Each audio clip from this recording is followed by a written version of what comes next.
आत्मा और परमात्मा का मिलन संजोग डे 73। आइए इस दिव्य स्वाध्याय को आगे बढ़ाते हैं। परमपिता परमेश्वर से प्रार्थना। हे परमपिता, हे परमेश्वर, हे गुरु मंडल, हे देव मंडल, हे ऋषि मंडल, हे पंच तत्वों, हम आपके सानिध्य में अपने गुरु की इस दिव्य वाणी को पढ़ रहे हैं, उनकी इस दिव्य लेखनी को समझने का प्रयास कर रहे हैं। आत्मा से परमात्मा के मिलन की ओर अग्रसर है। हमें आशीष दीजिए कि हम इस दिव्य स्वाध्याय की दैवीय ऊर्जा को आत्मसात कर सके, हम प्रकृति के अकारण प्रेम को समझ सके, वो प्रेम जो चारों ओर बरस रहा है, हर तरफ से हमें मिल रहा है, हर तरफ से हमें प्राप्त हो रहा है। और आत्मा और परमात्मा के मिलन संजोग के लिए ये बहुत आवश्यक है कि हम पंच तत्वों की दिव्यता को समझ सके, हम पंच तत्वों के दिव्य प्रेम को ग्रहण कर सके। पंच तत्व अर्थात जल, पृथ्वी, आकाश, अग्नि, वायु, ये पांचों तत्व, इन पांचों तत्व से मिलकर ये देह बना, जिस देह से ईश्वर की प्राप्ति संभव है, जिस देह से ईश्वर मिलेगा। जब जीवात्मा ने जन्म लेने का संकल्प किया और वो जीवात्मा माँ के गर्भ में प्रवेश करी, तो देह के निर्माण के लिए पंच तत्वों ने सहयोग किया और इन पंच तत्वों के माध्यम से ही हम जीवन जी पा रहे हैं। आप सोच के देखिए, जल के बिना, अग्नि के बिना, वायु के बिना, इन पंच तत्वों के बिना, माँ धरा के बिना हमारा क्या अस्तित्व है। अगर धरती माता हमारी देह से गायब हो जाए तो हम इनविजिबल हो जाएंगे। अगर धरा तत्व चला जाए, अगर आकाश तत्व हमारा साथ छोड़ दे तो हम गूंगे और बहरे हो जाएंगे। हमारे जितने भी रोम छिद्र हैं, जितने भी छेद हैं शरीर में, वो सब बंद हो जाएंगे और जो गंदगी निकलती है जिसकी वजह से हम साफ रहते हैं वो निकल नहीं पाएगी। आप सोचो, नाक का छेद बंद हो गया तो हम श्वास नहीं ले पाएंगे, गुदा द्वार बंद हो गया तो मल नहीं निकल पाएगा, पसीना नहीं बह पाएगा और हम एक सड़ा हुआ ढेला बन जाएंगे कुछ ही घंटों में। अगर हवा ना हो, अगर हवा बहना बंद कर दे, अपना कार्य बंद कर दे तो हम सांस नहीं ले पाएंगे। तो हमारा जीवन इन पंच तत्वों के बिना नहीं है। अगर अग्नि सविता के रूप में अपना प्रकाश न दे या देह से अग्नि खत्म हो जाए तो जठरा अग्नि समाप्त हो जाएगी, हमारा खाना डाइजेस्ट होना बंद हो जाएगा और हम उसी क्षण बीमार हो जाएंगे और कुछ ही घंटों में प्राण त्याग देंगे। ये देह पूर्ण रूप से 70% जल से बनी हुई है। जल मतलब भावनाएं, और हमारी देह में खून के फॉर्म में जल है, हर तरह से जल है। अगर ये जल तत्व देह से हट जाए तो 70% जल खत्म होने से हम सूख जाएंगे। तो जिस देह के माध्यम से, जिन पंच तत्वों के माध्यम से उस परमात्मा की प्राप्ति करनी है, अगर हम उन पंच तत्वों के प्रति ही उदासीन हो गए, उन पंच तत्वों से ही हमें प्रेम नहीं हो पाया, तो कैसे आत्मा और परमात्मा का मिलन संजोग होगा। आज समूह की शक्ति पर इसी बारे में सत्संग हुआ, इसी बारे में बात हुई। तो आइए मानसिक रूप से जप करते हैं, अपने सामने पंच परमेश्वर को देखते हैं। देखिए, हमारे सामने माँ धरा बैठी है, माँ धरा, उसके सामने, उसके बाजू में जल देवता बैठे हैं, माँ गंगा के रूप में। जल को अनुभव कीजिए, इमेजिन कीजिए माँ गंगा के रूप में। आकाश पिता है, आकाश पिता को, उस दिव्य पिता को जो हमें हर समय पोषण देता है। आकाश से ही सूर्य अपना प्रकाश और तेज देता है, आकाश से ही पूर्णिमा का चंद्रमा अपनी चांदनी देता है, आकाश से ही जल बरसता है। वो आकाश एक दिव्य बादल के टुकड़े के रूप में, एक दैवीय स्वरूप में हमारे सामने बैठा है। वायु, देखिए, वायु पवन पुत्र हनुमान के रूप में वायु तत्व को विजुलाइज करते हैं, क्योंकि पवन पुत्र हनुमान वायु तत्व का एक बहुत दिव्य उदाहरण है। उसको सामने देख लेते हैं और अग्नि तत्व के रूप में यज्ञ की अग्नि को अपने सामने देखते हैं। अब ये पंच तत्व हमारे सामने है और ध्यान से चिंतन करते हैं परम पूज्य के सानिध्य में, गुरुदेव माँ के सानिध्य में, कि क्या कारण है कि हमें इन पंच तत्वों से प्रेम नहीं हो पा रहा है। क्या कारण है कि ये पंच तत्व जो हमें अकारण प्रेम दे रहे हैं, हमारे हर जन्म हमें इन्हीं के माध्यम से प्रेम मिला है।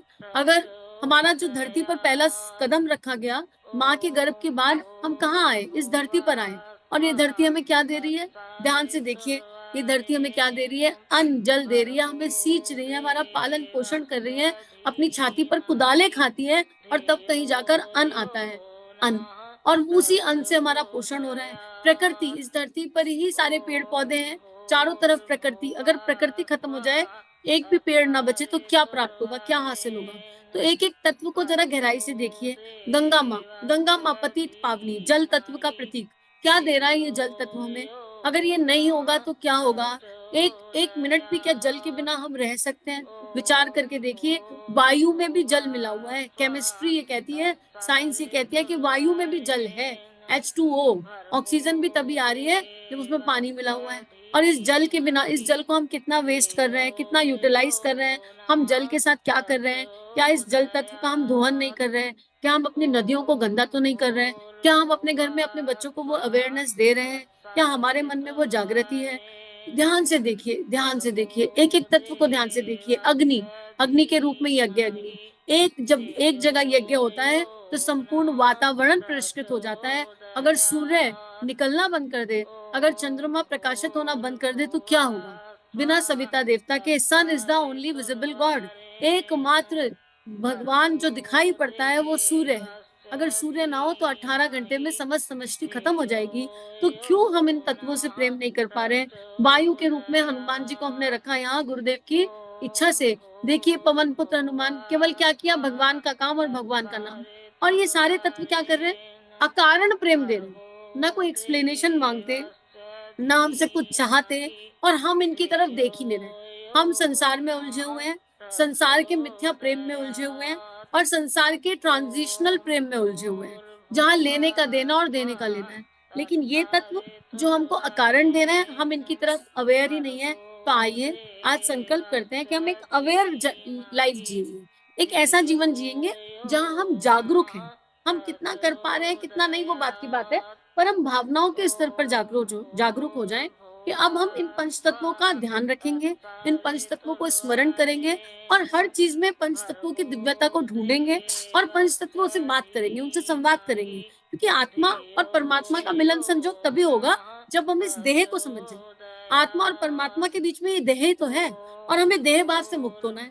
देह भाव से मुक्त कैसे होंगे? देह भाव से मुक्त होने के लिए इन पंच तत्वों की शक्ति को समझना होगा, इनको धारण करना होगा, और फिर इनसे परे जाना होगा। तब कहीं आत्मा और परमात्मा का मिलन होगा। तो बीच में ये देह है, तो इस देह रूपी मंदिर का हमने कितना ध्यान रख लिया, इस पर विचार करने की आवश्यकता है, इन सब बातों को सोचने की आवश्यकता है। तो आइए मिलकर प्रार्थना करते हैं, पंच तत्व से प्रेम हो जाए, ये सतत प्रार्थना करते हैं। क्यों करते हैं? क्योंकि हमारे भीतर कोई है जो इन पंच तत्वों से प्रेम करने के लिए तड़प रहा है। और वो कौन है? वो है जीवात्मा। क्योंकि इस जीवात्मा को पता है कि पंच तत्वों के सहारे ये देह बना है, और ये जीवात्मा अच्छे से जानती है कि मानव देह से ईश्वर प्राप्ति संभव है। और यही परम पिता कहता है, यही जगत गुरु कहता है, यही आदि गुरु ने कहा, और यही परम पूज्य गुरुदेव ने अपनी लेखनी में बार बार समझाया। अगर इन पंच परमेश्वर से ही प्रेम नहीं हुआ, तो आत्मा से परमात्मा का मिलन कैसे संभव होगा? वो एक बहुत दूर का स्वप्न होगा। सवाल ये उठता है कि सब कुछ जानने के बाद भी प्रेम नहीं हो रहा, तो ये प्रेम कैसे होगा? प्रेम कब होता है? प्रेम कब होता है? जब कोई हमारा बहुत ध्यान रखता है, हमारे मन की करता है, हमारी भावनाओं का, हमारी संवेदनाओं का ध्यान रखता है, हमारा मान सम्मान करता है, हमारे विचारों को मान्यता देता है। ऐसे लोगों से हमें स्वयं प्रेम हो जाता है। लेकिन ये प्रेम, ये प्रेम देह भाव से जुड़ा हुआ है, ये प्रेम आत्मा के सुख से जुड़ा हुआ नहीं है। कैसे? इसका प्रमाण क्या है? अपने भीतर की कॉपी जांच लेते हैं, अपने आगे उन सब लोगों को देखिए, उन सब चेहरों को विजुलाइज कर लीजिए कि हम किस किस से आज की डेट में प्रेम करते हैं। हम केवल उन्हीं लोगों से प्रेम करते हैं जिन्होंने हमको प्रेम दिया, मान दिया, सम्मान दिया, हमारी बातों का समर्थन किया, हमारे विचारों का समर्थन किया। लेकिन क्या हम उन सब लोगों से प्रेम कर पा रहे हैं जिन्होंने हमें मात्र दुख दिया, प्रताड़ित किया, धोखा दिया, मान नहीं किया, पल पल अपमान किया, और हमारा आत्मबल कम किया, हमारी हीन भावना को बढ़ाया? हम उन सबको प्रेम नहीं कर पाते, उन सबके लिए हमारे मन में केवल कटुता है। तो इस बात से ये प्रमाण है, ये इस बात का प्रमाण है कि जो प्रेम अभी हम कर रहे हैं वो नित्य शुद्ध बुद्ध नहीं है, वो अकारण नहीं है, वो सब टेम्परेरी है, देह से जुड़ा है। और जब देह खत्म हो जाएगी तो ये प्रेम अपने आप विलय हो जाएगा, ये प्रेम अपने आप क्षय हो जाएगा।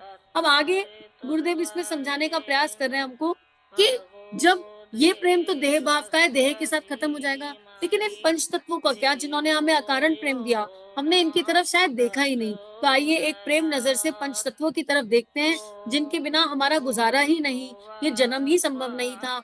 आत्मा मान लो जन्म लेने के लिए तैयार है, लेकिन पंच तत्व साथ देने के लिए मना कर दे तो देह का निर्माण ही संभव ना होगा। एक भी तत्व गायब हो जाए तो सारी सृष्टि का विनाश उसी क्षण यहाँ होगा। फिर क्या कारण है कि हम इस अकारण प्रेम, हम इस प्रेम को जी नहीं पा रहे, इस अकारण प्रेम की वैल्यू नहीं कर पा रहे, इस अकारण प्रेम में डूब नहीं पा रहे। क्यों? क्योंकि हमारे भीतर का मानव सो गया। हम मानव तो हैं, पर मानवता कहीं चली गई है। पानी वेस्ट करते हैं, बिजली वेस्ट करते हैं, पेड़ काट देते हैं, अन्न का मान नहीं करते हैं, प्लास्टिक को जीवन का अभिन्न अंग बनाया हुआ है और हर तरह का प्रदूषण हम करते हैं, चाहे वो साउंड प्रदूषण हो, चाहे वो वातावरण का प्रदूषण हो। कलयुग है क्या? कलयुग भावनाओं का प्रदूषण ही तो है, इसके अलावा तो कुछ है ही नहीं। वासना की एनर्जी को इतना डाल दिया है कि कलयुग आ गया है। मोह की एनर्जी को इतना ज्यादा डाल दिया है कि कलयुग आ गया है। अहंकार सर मारकर खड़ा है। अहंकार हमको परेशान कर रहा है और अपने अहम में हम दूसरों को नीचा दिखा रहे हैं। हम मिथ्या मैं की लड़ाई में मरे जा रहे हैं, लेकिन इन पंच तत्वों की ओर नहीं निहार रहे हैं, इनको नहीं देख रहे हैं। हम एक तरह से देखा जाए तो इन पंच तत्वों का हम सब मिलकर शोषण करते आए हैं और आज भी शोषण कर रहे हैं, इनका दोहन कर रहे हैं। पर हम कब तक इनका दोहन करेंगे? अब प्रकृति ने अपना मुख विकराल कर लिया है। अब प्रकृति ने अपना मुख विकराल कर लिया है। देखिए कोरोना आया था, वो क्या था? वो प्रकृति की एक मार थी। पर हम जागे क्या? हम आज भी सो रहे हैं। ओजोन की लेयर ने क्या कर रखा है? सूर्य अपना ताप बढ़ाता जा रहा है। वो पंच तत्व क्या करें? वो क्या करें? वो हमसे बहुत प्रेम करते हैं, अनन्य प्रेम करते हैं, पर हम सो रहे हैं, सो रहे हैं, सो रहे हैं, हम जाग नहीं पा रहे। तो आत्मा से परमात्मा का मिलन संजोग कैसे हो पाएगा जब तक पंच तत्वों से प्रेम अनुभव नहीं हो पाएगा? तो कारण क्या है? सब जानकर भी ये प्रेम नहीं हो रहा। क्यों? क्योंकि हम इंद्रियों के सुख में इतना खो गए हैं, हम इंद्रियों के दैहिक सुख में इतना खो गए हैं, इंद्रियों के दैहिक सुख में इतना इन्वॉल्व हो गए हैं कि हम इंद्रियों के द्वारा जो आत्मिक सुख हमें प्राप्त हो रहा है, जो हो रहा है प्राप्त, हम उसकी ओर देख नहीं पा रहे हैं। इंद्रियों का दैहिक सुख कहता है चटर मटर खा लो, जूस पी लो, ऐसा कर लो, वैसा कर लो। लेकिन आत्मिक सुख क्या है? जब बहुत तेज गर्मी से आए और प्यास लगे, तो उस समय केवल एक गिलास पानी ही अच्छा लगता है। उस समय कोई जूस जीभ को भाता नहीं है। तो हमको अपनी इंद्रियों को आत्मा सुख की ओर मोड़ना होगा, उसको दैहिक सुख से हटाना होगा। इंद्रियों को पल पल ये समझाना होगा कि भाई नाक को सांस चाहिए और ऑक्सीजन के बिना जीवन नहीं है। त्वचा को हवा का स्पर्श चाहिए, अगर हवा का स्पर्श नहीं होगा, हवा नहीं मिलेगी, तो त्वचा बेजान हो जाएगी, रूखी सूखी हो जाएगी और थोड़े दिनों में चर्म रोग होकर मर जाएंगे। आकाश तत्व नहीं हो तो गूंगे बहरे हो जाएंगे। और इस अकारण प्रेम को हम फील क्यों नहीं कर पा रहे हैं? आइए इस अकारण प्रेम की ओर थोड़ा झुकें, इस अकारण प्रेम को थोड़ा देखें और इस अकारण प्रेम की तरफ एक ऐसी एनर्जी डालें कि ग्रेटिट्यूड, कृतज्ञता का भाव डेवलप करें अपने भीतर हर क्षण, हर पल। क्योंकि हमें इस जड़ता को समाप्त करना होगा। सब कुछ जानकर भी अगर हम प्रेम नहीं कर पा रहे, तो उसका कारण है जड़ता, इसका कारण है प्रवर्तमान, वो वृत्तियां जो जन्म जन्मांतर से सांप बनकर भीतर बैठी हैं और हमको स्वयं ही डस रही हैं। तो हम क्यों चाहते हैं कि वृत्तियां हमको डस लें और हमारा मानव तन फिर से व्यर्थ हो जाए, फिर से मानव तन चला जाए, खत्म हो जाए और जीवन व्यर्थ हो जाए? हम ऐसा क्यों चाहते हैं? और अगर हमने अभी नहीं किया, तो फिर बहुत देर हो जाएगी। अपने भीतर की सतयुग को जगाना है, अपने भीतर की ऊर्जा को जगाना है। और अगर पंच तत्वों से प्रेम नहीं हुआ, तो किसी चीज से प्रेम नहीं हो पाएगा। इस बात को हमको यही इसी क्षण समझते जाना है। अब इसके लिए क्या करें? इसके लिए पहला प्रथम जो पहला पग है वो है प्रार्थना। हे परमात्मा, हे परम पूज्य, हे परम वंद्य, हे गुरु मंडल, हे देव मंडल, हमको समझ में आ गया है कि पंच तत्व कितने इंपॉर्टेंट है, कितने महत्वपूर्ण है, पर हम इनसे प्रेम नहीं कर पा रहे हैं। हम क्या करें? तो इसके लिए पहला जो कदम है वो है प्रार्थना। तो रोज धारणा के साथ अपनी धारणा कीजिए, पंच तत्वों को अपने सामने देखिए, पंच तत्वों से बात संवाद कीजिए, पहले उनसे क्षमा मांगिए, पूरे दिल से, पूरे अंतःकरण से क्षमा मांगिए। फिर अपनी जड़ता उनके सामने रखिए, निष्कासन कीजिए कि हम चाहते हैं, हमसे हो नहीं रहा, हम पर कृपा करो, कृपा करो, हे पंच परमेश्वर हम पर कृपा करो। फिर कृतज्ञता के साथ शीश झुकाइए पंच तत्वों के सामने, प्रेम से शीश झुकाइए और फिर ब्रह्मांड से एक अकारण प्रेम की ऊर्जा का आवाहन कीजिए और भावना कीजिए कि वो अकारण प्रेम की ऊर्जा परम पूज्य गुरुदेव वंदे माता जी के हृदय से, हमारे गुरु के हृदय से, जो भी आपके गुरु हैं, आदि गुरु हैं या जगत गुरु हैं, जिस भी स्वरूप में आपके गुरु हैं, उनके हृदय से अकारण प्रेम की ऊर्जा हमारे सहस्त्रार में प्रवेश करी, हमारे सहस्त्रार से हमारे हृदय में प्रवेश करी और हमने वो अकारण प्रेम परमात्मा को, हमने वो अकारण प्रेम पंच तत्वों में जो है भेज दिया। हमारे हृदय से वो ऊर्जा निकली और पंच तत्वों में जाके मिक्स हो गई और हमने पंच तत्वों से कहा कि प्रेम की इस अकारण ऊर्जा को सारे विश्व ब्रह्मांड में फैला दो। और क्योंकि हम इस विश्व ब्रह्मांड का हिस्सा हैं, तो ये ऊर्जा हमारे पास आएगी और जब प्रेम प्रायोरिटी पर होगा, जहाँ प्रेम प्रायोरिटी पर होता है, वहाँ ये जो छोटी-छोटी भूल हम करते हैं, वो भूल अपने आप ठीक होने लगती हैं। हम अपने आप बिजली पानी बचाने लगेंगे, हम अपने आप हर क्षण मुस्कुराने लगेंगे, हमको खाना बनाते हुए पंचतत्व दिख जाएँगे, हमको गाड़ी चलाते हुए पंचतत्व नज़र आने लगेंगे, हमको प्रकृति के कण-कण में पंचतत्व नज़र आने लगेंगे। इन पंच परमेश्वरों से बात होने लगेगी और जब इन पंच परमेश्वरों से बात संवाद होगा, तो हम सजग हो जाएँगे अपनी देह के लिए, भावनाओं के लिए, विचारणाओं के लिए और एक दैवीय जीवन जीने लगेंगे। एक ऐसा दैवीय जीवन जो आत्मा और परमात्मा का मिलन संजोग कराएगा, क्योंकि फिर ये पंचतत्व हमारी शक्ति बन जाएगी। क्योंकि फिर हम पंच तत्वों से धीरे-धीरे परे चले जाएँगे, जीवात्मा आत्मा बन जाएगी और उस आत्मा का परमात्मा से मिलन अपने आप हो जाएगा। और इसका प्रथम पग यही है, इसका एकमात्र रास्ता यही है कि हम प्रार्थना करें, नियमित अपनी उपासना में पंच तत्वों को शामिल करें, नियमित अपनी उपासना में पंच तत्वों से संवाद करें, उनको नतमस्तक हो जाएँ, थैंक यू, सॉरी और I love you. Thank you, sorry और आई लव यू ये रामबाण हैं, ये प्रार्थना का रामबाण है, इनको डिपॉज़िट करें, तो बाकी सब अपने आप हो जाएगा। आप चाहें तो आपको चैनल पर पंच तत्वों से रिलेटेड एक धारणा और उस धारणा से रिलेटेड एक जप मिल जाएगा। उस जप को 40 दिन कर देखिए, आपका अंतःकरण अपने आप बदल जाएगा। परम पूज्य गुरुदेव वंदे माता जी के सानिध्य में स्वयं वो प्रेम डेवलप हो जाएगा। आप चाहें तो कम्युनिटी पोस्ट पर जाकर देख सकते हैं। आपको पंच तत्व के प्रेम से रिलेटेड बहुत सारे काव्य मिल जाएँगे। उनको स्वाध्याय के जैसे पढ़ेंगे और बार-बार पढ़ेंगे, तो आपके अंतःकरण में एक प्रकाश जाग जाएगा और उस प्रकाश के बाद हम सब समूह में एक साथ होकर पंच तत्वों से अपने जुड़ाव को अनुभव करेंगे और इस अकारण प्रेम की ऊर्जा को जानेंगे, समझेंगे और जिस दिन हमने इस अकारण प्रेम का मान-सम्मान कर लिया, उस दिन हमको समष्टि से अकारण प्रेम हो जाएगा और ये जीवन दैवीय हो जाएगा। आत्मा और परमात्मा का मिलन संजोग इस स्टेप को क्रॉस करे बिना नहीं हो पाएगा। तो आइए आज हम इसी पर चिंतन करें, ये होमवर्क करें कि कैसे हमें पंच तत्वों से प्रेम होगा, कैसे वो मैजिक कैसे होगा पंच तत्वों का, उस मैजिक के लिए हमको क्या करना है। और जब ये चिंतन होने लगेगा, भीतर आत्म जागृति हो जाएगी, एक अवेयर लाइफ हो जाएगी, तो उसके बाद हम देखेंगे कि भगवान का प्रेम भर-भर के मिल रहा है, भर-भर के मिल रहा है। जब जल इस्तेमाल करेंगे तो लग रहा है जल मुस्कुरा रहा है और कह रहा है आई लव यू। जल अपने आप कहेगा मैं आपसे बहुत प्रेम करता हूँ, आप बहुत दिव्य हो। जब गैस पर अग्नि लगाएँगे, अग्नि जगाएँगे, भोजन पकाएँगे तो वो भोजन प्रसाद बन जाएगा। जब पंखे की हवा आएगी तो पंचतत्व दिखाई देंगे और हम स्माइल करने लग जाएँगे। चारों ओर जड़ और चेतन में परमात्मा नज़र आने लगेगा। कहते हैं कण-कण में ईश्वर का वास है और यही अभ्यास हमको कण-कण में उस ईश्वर के दर्शन कराएगा। कण-कण में, क्षण-क्षण में उस ईश्वर के दर्शन। जब योगेश्वर श्री कृष्ण कहते हैं कि मैं सब जगह व्याप्त हूँ, तो उनका अर्थ यही है कि इन पंच तत्वों के फॉर्म में मैं तुम्हारे चारों तरफ हूँ, बस तुम देखना शुरू करो।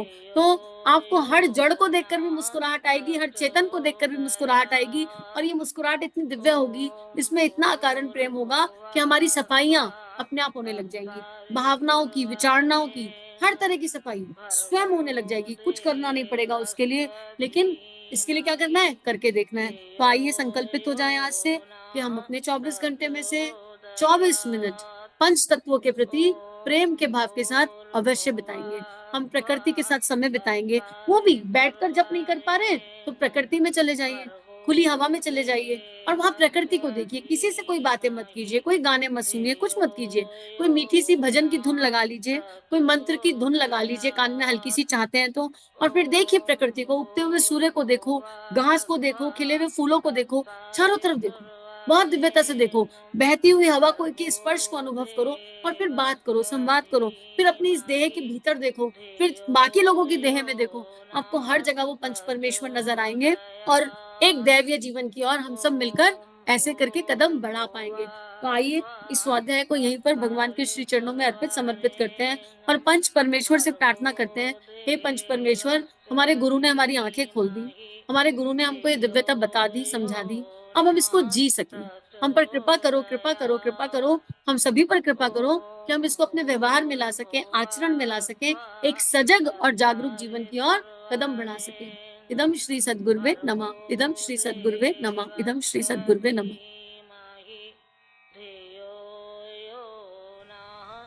हमारे YouTube चैनल को सब्सक्राइब कीजिए और बेल आइकन पर क्लिक कीजिए ताकि आने वाली सभी वीडियो की नोटिफिकेशन आपको मिलती रहे। आप सभी को बहुत बहुत थैंक यू।